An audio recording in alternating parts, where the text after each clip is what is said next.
Welcome to Creamer Media's Polity. I'm Dimakatso Motau. I'm at the Center of Policy Studies in Braamfontein to meet with Senior Research Associate Aubrey Matshiqi to speak about the upcoming local government elections. Aubrey, welcome. Aubrey, you argue in your column that you expect the ANC to perform better in this year's local government elections than the anger and frustration of many poor communities would suggest. Why do you think this is the case? Well, what happened in the 2006 elections, actually prior to the 2006 elections, is that for 20 months continuously, you had communities protesting against poor service delivery. And there was an assumption that in the 2006 local government elections, the ANC would do badly because people are frustrated and angry about poor service delivery. But the ANC actually improved on its performance in the 2000 local government elections. So there is a possibility even this time that you are going to have a coincidence between anger and frustration about service delivery issues, but at the same time have people voting for the ANC despite their feelings. In the last election, 1.3 million people voted for COPE. COPE is now in disarray. What do you think those COPE voters will do in the upcoming elections? I think in this election, unlike the 2009 general election, COPE is not going to be an important factor. They are not ready to contest an election because of the internal wrangling. And therefore, the main battles that we're going to see will be in the Western Cape between the ANC and the Democratic Alliance Independent Democrat Coalition, and in KwaZulu-Natal, where I think we're going to see a fierce contest in northern KwaZulu-Natal between the new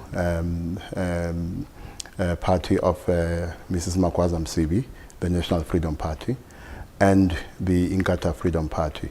I suspect, though, that the split of the IFP and therefore the formation of the National Freedom Party will work more to the advantage of the ANC than it will to the advantage of the new Freedom Party. What are the major challenges facing the ruling party as well as the opposition prior to the vote?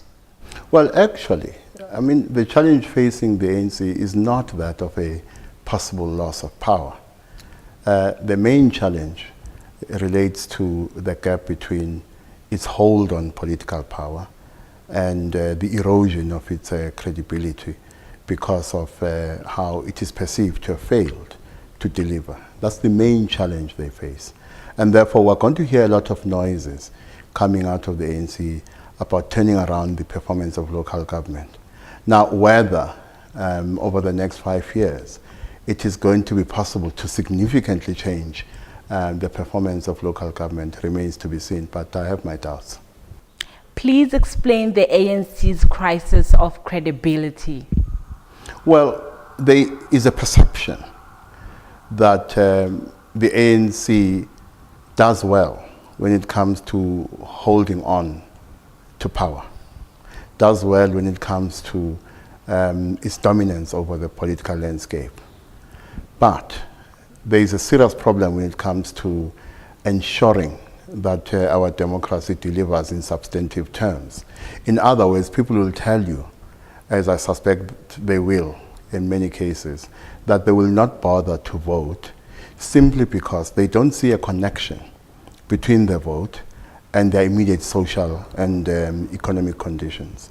So that's the major challenge the ANC needs to address.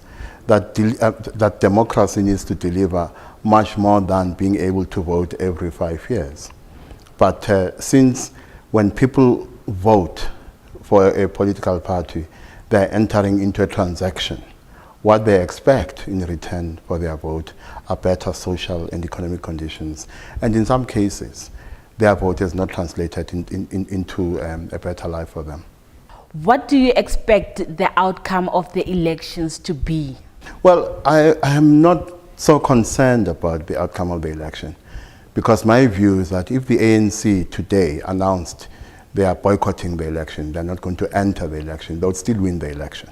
So I'm not concerned about the outcome.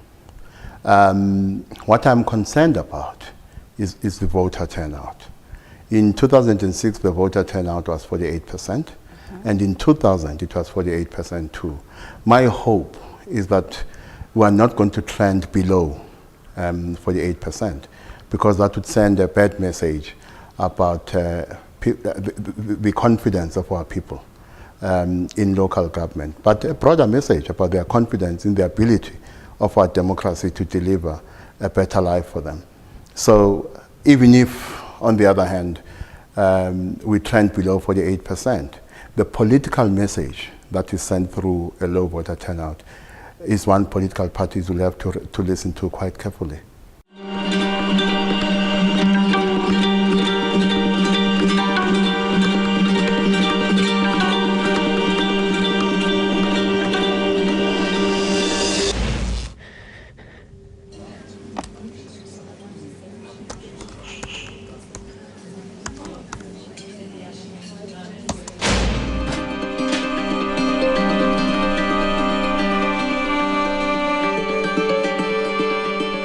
Donate now and give 15 Rand a month. SMS JOIN to 41486.